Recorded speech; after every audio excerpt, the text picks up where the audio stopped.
Assalamualaikum warahmatullahi wabarakatuh. Berjumpa lagi bersama saya Sugiyarti, CGP Angkatan 11 UPTD SDN Mekarjaya 12, Kota Depok. Kali ini saya akan mempresentasikan koneksi antar materi modul 3.1 pengambilan dan pengujian keputusan.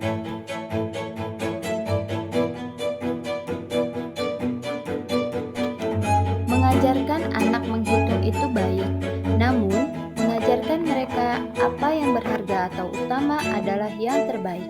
Teaching kids to count is fine, but teaching them what count is best.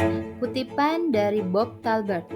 Kaitan kutipan tersebut terhadap pembelajaran pengambilan keputusan yang sedang saya pelajari adalah bahwa mengajarkan anak untuk memiliki kemampuan berhitung yang pasti adalah kebaikan. Namun, mengajarkan atau menuntun anak untuk dapat membuat keputusan yang bertanggung jawab, memilih yang terbaik dari yang baik adalah lebih baik lagi untuk kepentingan atau kebaikan semua orang di sekelilingnya, juga untuk dirinya sendiri.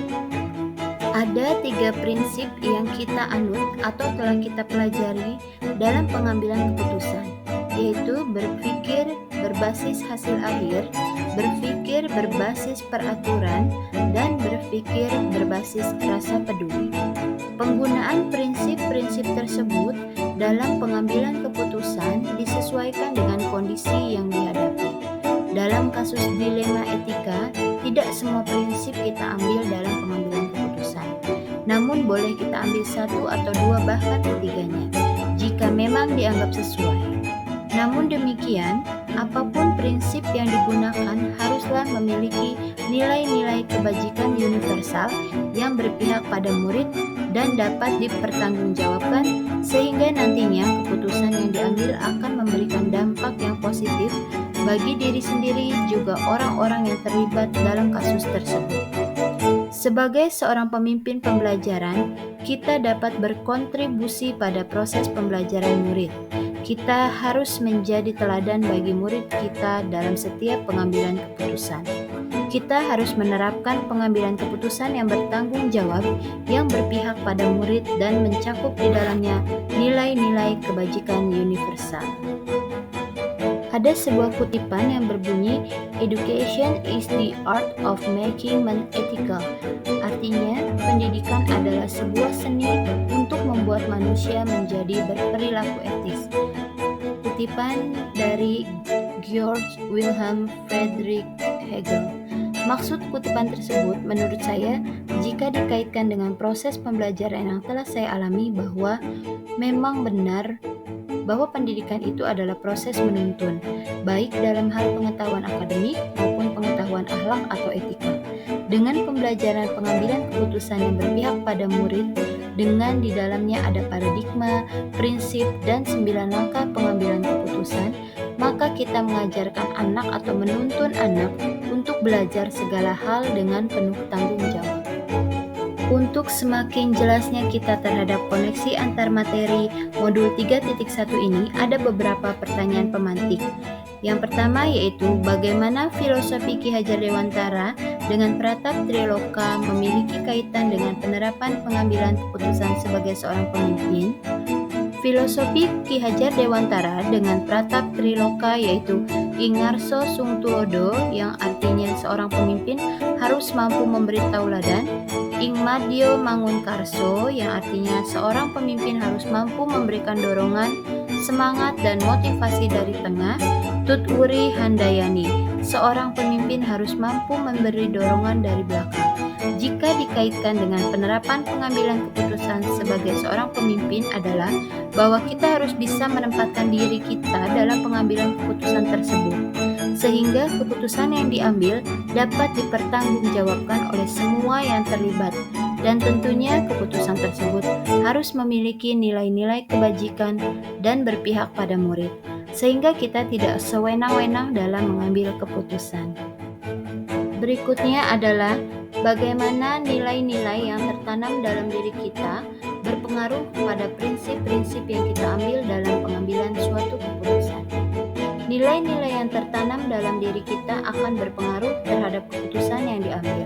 Sebagai seorang guru penggerak yang memiliki nilai yang harus tertanam dalam dirinya, yaitu mandiri, reflektif, kolaboratif, inovatif, serta berpihak pada peserta didik, pastinya akan memiliki prinsip-prinsip sesuai yang telah dipelajari selama pendidikan guru penggerak.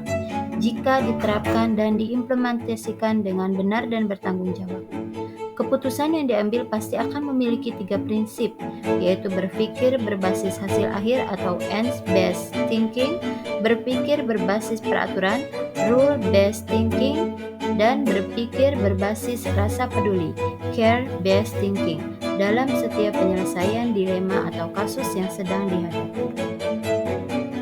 Bagaimana materi pengambilan keputusan berkaitan dengan kegiatan coaching atau bimbingan yang diberikan pendamping atau fasilitator dalam perjalanan proses pembelajaran kita, terutama dalam pengujian pengambilan keputusan yang telah kita ambil. Apakah pengambilan keputusan tersebut telah efektif? Masihkah ada pertanyaan-pertanyaan dalam diri kita atas pengambilan keputusan tersebut? Hal-hal ini tentunya bisa dibantu oleh sesi coaching yang telah dibahas pada sebelumnya. Materi pengambilan keputusan yang dipelajari memiliki keterkaitan dengan kegiatan coaching pada modul sebelumnya. Pada proses coaching, kita membantu coachee dalam menentukan atau mengambil keputusan. Sedangkan pada modul ini, kita merefleksikan apakah keputusan yang kita ambil dapat dipertanggungjawabkan, menjadi win-win solution, ataukah justru akan menimbulkan masalah di kemudian hari. Dalam pembelajaran pengambilan keputusan ini, kita diberikan panduan tentang 4 paradigma, 3 prinsip, dan 9 langkah pengujian keputusan yang kita ambil. Teknik coaching ini dilakukan dengan prinsip kesetaraan, sehingga tidak terasa menggurui, tetapi malah menciptakan kenyamanan. Melalui kegiatan coaching yang tidak menggurui, namun menggali potensi dalam diri sehingga keputusan yang dihasilkan adalah keputusan atas kesadaran diri sehingga akan berdampak baik terhadap hasil keputusan. Hasil keputusan yang terlahir dari dalam diri akan dilaksanakan dengan penuh tanggung jawab bila dibandingkan hasil keputusan yang terlahir dari keputusan sepihak ataupun paksaan dari luar diri. Bagaimana kemampuan guru dalam mengelola dan menyadari aspek sosial emosionalnya akan berpengaruh terhadap pengambilan suatu keputusan, khususnya masalah dilema etika? Dalam setiap pengambilan keputusan, penting untuk memastikan bahwa keputusan tersebut didasarkan pada nilai-nilai kebajikan dan mematuhi regulasi yang berlaku dengan mengikuti pedoman 9 langkah pengambilan keputusan. Dengan memanfaatkan dasar-dasar ini, kita dapat melakukan analisis yang memungkinkan kita untuk membedakan antara dilema etika dan bujukan moral. Kemampuan guru dalam mengelola dan menyadari aspek sosial emosional sangatlah penting, terutama dalam mengelola kasus dilema etika. Guru yang memiliki kemampuan dalam mengelola dan menyadari aspek sosial emosionalnya akan memiliki kesadaran diri untuk memahami perasaan, emosi, dan nilai diri sendiri, memiliki manajemen diri sehingga mampu mengelola emosi dan perilaku, memiliki kesadaran sosial sehingga mampu memahami sudut pandang dan dapat berempati dengan orang lain, memiliki keterampilan berelasi sehingga dapat berkomunikasi dengan lebih efektif dan dapat mengambil keputusan yang bertanggung jawab. Masalah yang terkait dilema etika akan diselesaikan dengan kepala dingin dan hati yang tenang, sehingga pengambilan keputusan dapat berjalan sesuai dengan langkah yang sistematis. Bagaimana pembahasan studi kasus yang fokus pada masalah moral atau etika kembali kepada nilai-nilai yang dianut seorang pendidik? Ketika seorang pendidik dihadapkan pada masalah moral atau etika, nilai-nilai yang mereka anut akan mempengaruhi keputusan yang diambil. Keputusan tersebut akan mencerminkan nilai-nilai yang mereka anut. Jika nilai-nilai tersebut positif, maka keputusan yang diambil akan sesuai dengan nilai-nilai kebajikan. Sebaliknya, jika nilai-nilai yang mereka anut negatif, maka keputusan yang diambil cenderung pada kepentingan pribadi atau diri sendiri. Nilai-nilai yang dianut oleh seorang guru haruslah mampu menghadirkan perubahan yang lebih maju bagi dirinya, peserta didik, warga sekolah, dan masyarakat luas pada umumnya. Guru-guru dapat menanamkan nilai inovatif, kolaboratif, dan mandiri dalam dirinya untuk melahirkan sebuah kebijakan dalam membuat keputusan sebagai pendidik. Bagaimana pengambilan keputusan yang tepat tentunya berdampak pada terciptanya lingkungan yang positif, kondusif, aman, dan nyaman. Pengambilan keputusan yang tepat, yaitu dengan tetap berbasis pada nilai-nilai kebajikan, akan melahirkan sebuah keputusan yang tentunya akan berdampak baik untuk semua pihak, sehingga akan tercipta lingkungan yang positif, kondusif, aman, dan nyaman. Pengambilan keputusan dengan mengikuti 9 langkah pengambilan keputusan, yaitu 1. Mengenali nilai-nilai yang saling bertentangan, 2.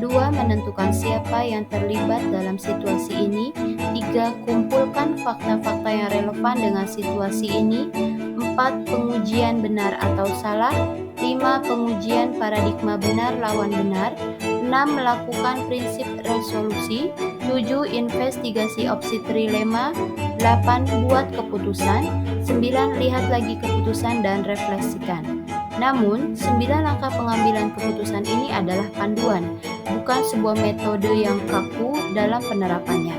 Pengambilan keputusan ini juga merupakan keterampilan yang harus diasah agar semakin baik. Semakin sering kita berlatih menggunakannya, kita akan semakin terampil dalam pengambilan keputusan. Hal yang penting dalam pengambilan keputusan adalah sikap yang bertanggung jawab dan mendasarkan keputusan pada nilai-nilai kebajikan universal. Apakah tantangan-tantangan di lingkungan Anda untuk dapat menjalankan pengambilan keputusan terhadap kasus-kasus dilema etika ini? Adakah kaitannya dengan perubahan paradigma di lingkungan Anda? Setiap tindakan, apalagi yang merupakan keputusan yang harus diambil pada sebuah dilema etika ataupun rujukan moral, pasti ada tantangan yang akan dihadapi, baik tantangan dari diri sendiri ataupun dari luar diri. Setiap hasil keputusan pastinya akan menimbulkan kepuasan atau ketidakpuasan dalam diri seseorang.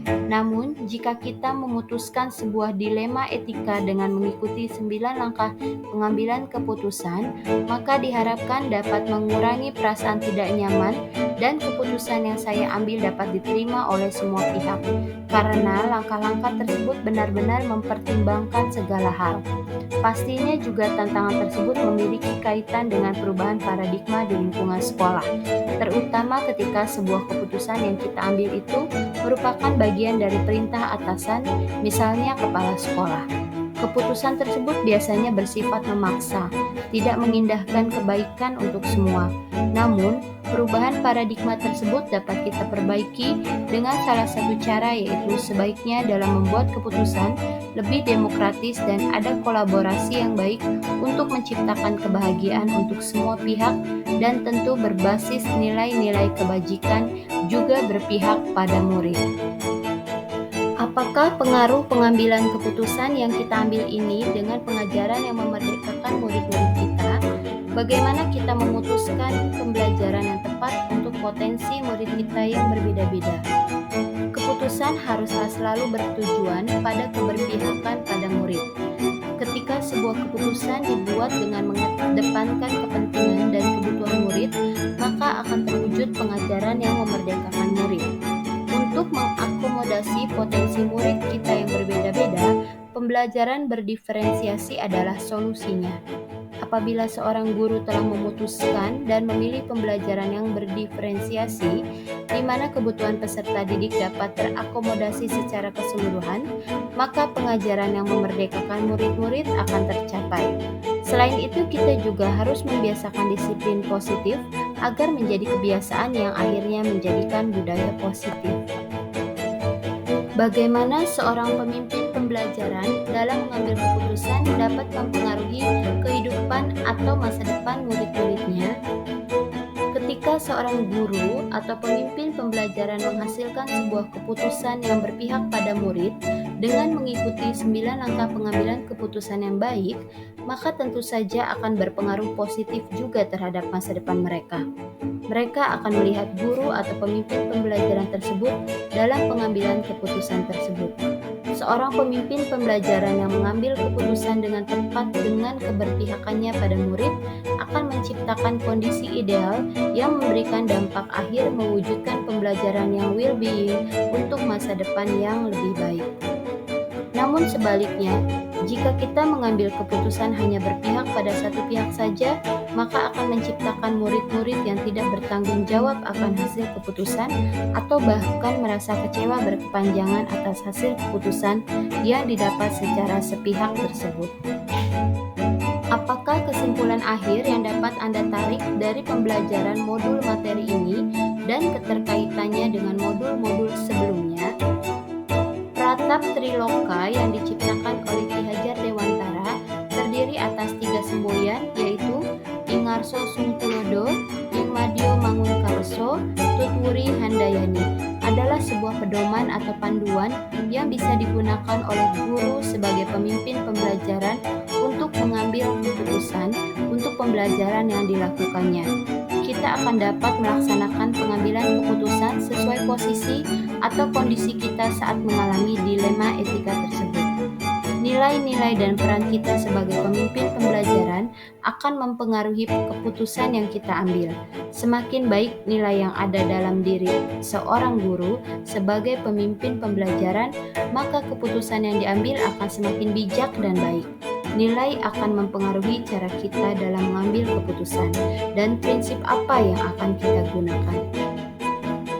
Selanjutnya, pengambilan keputusan yang tepat akan menciptakan suasana yang kondusif, lingkungan yang positif yang akan mewujudkan kemerdekaan dalam belajar yang akan mendukung murid untuk melakukan budaya positif. Untuk mengakomodasi potensi murid kita yang berbeda-beda, pembelajaran berdiferensiasi adalah solusinya. Apabila seorang guru telah memutuskan dan memilih pembelajaran yang berdiferensiasi, yaitu pembelajaran mengedepankan kebutuhan peserta didik dapat terakomodasi secara keseluruhan, maka pengajaran yang memerdekakan murid-murid akan tercapai. Keterampilan guru dalam menerapkan pembelajaran sosial dan emosional, juga kompetensi sosial dan emosional dalam pembelajaran maupun dalam kehidupan sehari-hari akan memberikan pengaruh yang positif dalam mengambil keputusan yang tepat. Keterampilan coaching akan membantu guru dalam membuat keputusan yang tepat dan dapat dipertanggungjawabkan karena setiap keputusan yang diambil sebagai pemimpin pembelajaran akan sangat berpengaruh terhadap masa depan muridnya. Dalam menjalankan perannya sebagai seorang pendidik, tentunya akan selalu dihadapkan pada situasi masalah yang mengandung dilema etika maupun rujukan moral. Ketika mengalami situasi ini, maka diperlukan 4 paradigma dilema etika, 3 prinsip pengambilan keputusan, dan 9 langkah pengambilan dan pengujian keputusan. Maka pendidik bisa mengambil keputusan yang tepat dengan resiko yang sekecil-kecilnya dan memberikan manfaat yang lebih baik bagi banyak orang dan tentunya tetap menghasilkan nilai-nilai kebajikan universal. Sejauh mana pemahaman Anda tentang konsep-konsep yang telah Anda pelajari di modul ini, yaitu dilema etika dan bujukan moral, 4 paradigma pengambilan keputusan, 3 prinsip pengambilan keputusan, dan 9 langkah pengambilan dan pengujian keputusan. Adakah hal-hal yang menurut Anda di luar dugaan? Setelah mempelajari modul 3.1, saya menjadi lebih mampu memahami dan menganalisis kasus yang termasuk dalam rujukan moral atau kondisi benar lawan salah berhubungan dengan aturan atau hukum, dan dilema etika, yaitu kondisi benar lawan benar terkadang menjadi 2 sisi benar namun saling bertentangan. Dalam pengambilan keputusan terdapat 4 paradigma dilema etika yang dapat digunakan, yaitu paradigma individu lawan masyarakat, paradigma rasa keadilan lawan rasa kasihan, paradigma kebenaran lawan kesetiaan, dan paradigma jangka pendek lawan jangka panjang. Paradigma ini digunakan dalam mempertajam analisis mengenai sebuah kasus berdasarkan nilai-nilai yang saling bertentangan. Selain paradigma, saya juga memahami mengenai 3 prinsip pengambilan keputusan, yaitu prinsip berpikir berbasis hasil akhir atau end-based thinking, berpikir berbasis peraturan atau rules-based thinking, dan berpikir berbasis rasa peduli atau care-based thinking. Prinsip ini digunakan sebagai arah pengambilan keputusan yang akan diambil menuju keputusan yang paling sesuai. Untuk 9 langkah pengambilan dan pengujian keputusan terdiri dari mengenali nilai-nilai yang saling bertentangan, menentukan siapa saja yang terlibat, kumpulkan fakta-fakta yang relevan, pengujian benar dan salah yang di dalamnya terdapat uji legal, uji regulasi, uji intuisi, uji publikasi, dan uji panutan. Lalu ada pengujian paradigma benar lawan benar, melakukan prinsip resolusi, investigasi opsi trilema, membuat keputusan, dan tinjau lagi keputusan dan refleksikan. Hal yang di luar dugaan selama saya mempelajari modul 3.1 ini adalah adanya sekat tipis yang kadang membuat saya sulit membedakan antara bujukan moral dan dilema etika. Pada awal mempelajari modul ini, saya merasa terjebak saat sedang menganalisis sebuah kasus terkait bujukan moral yang saya identifikasi sebagai dilema etika. Ketika kita dihadapkan pada sebuah kasus dan diharapkan mampu mengambil keputusan yang tepat, maka kita perlu menggunakan 4 paradigma dilema etika, 3 prinsip pengambilan keputusan, dan 9 langkah pengambilan dan pengujian keputusan, sehingga kita bisa mengambil keputusan yang tepat dengan resiko yang sekecil-kecilnya dan memberikan manfaat yang lebih baik bagi banyak orang. Selain itu, saya juga melihat hal tidak terduga lainnya, yaitu antara 9 langkah pengambilan keputusan dengan penerapan segitiga restitusi. Sebelum mempelajari modul ini, pernahkah Anda menerapkan pengambilan keputusan sebagai pemimpin dalam situasi moral dilema? Bila mana pernah, apa bedanya dengan apa yang Anda pelajari di modul ini? Sebelum mempelajari modul ini, saya pernah dihadapkan pada masalah yang berhubungan dengan dilema etika, tetapi bukan sebagai pemimpin melainkan sebagai guru. Sebelumnya, saya belum tahu prinsip apa yang saya gunakan. Saya hanya mencoba membuat keputusan yang menurut saya baik untuk semua orang.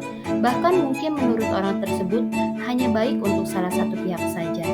Setelah mempelajari modul ini, ternyata saya mungkin telah menggunakan 3 prinsip pengambilan keputusan, yaitu prinsip berpikir berbasis hasil akhir atau end-based thinking, berpikir berbasis peraturan atau rules-based thinking, dan berpikir berbasis rasa peduli atau care-based thinking, dengan kasus yang berbeda-beda juga. Beberapa langkah pengambilan keputusan, namun belum sempurna. Setelah saya mendapatkan materi pada modul ini, saya bersyukur dan mencoba menerapkan apa yang telah saya dapatkan dalam pengambilan keputusan ini. Bagaimana dampak mempelajari konsep ini buat Anda? Perubahan apa yang terjadi pada cara Anda dalam mengambil keputusan sebelum dan sesudah mengikuti pembelajaran modul ini? Ketika saya menghadapi dilema etika, saya mencoba menerapkan 9 langkah, juga 3 prinsip yang telah dipelajari. Walaupun belum sempurna, namun saya akan terus mencoba menerapkannya sehingga keputusan yang saya ambil akan terus berbasis nilai-nilai kebajikan dan berpihak pada murid, juga menciptakan kondisi yang nyaman untuk semua pihak yang terlibat. Seberapa penting mempelajari topik modul ini bagi Anda sebagai seorang individu dan Anda sebagai seorang pemimpin? Mempelajari topik ini menurut saya sangat penting, baik itu untuk diri saya pribadi maupun untuk diri saya sebagai pemimpin. Saya harus benar-benar paham mengenai cara pengambilan keputusan yang tetap berbasis pada nilai-nilai kebajikan universal, sehingga dengan adanya modul ini menjadi pencerahan bagi saya pribadi untuk dapat nantinya menerapkan pengambilan keputusan yang berpihak pada murid dan berbasis kebajikan pada dilema etika yang akan dihadapi.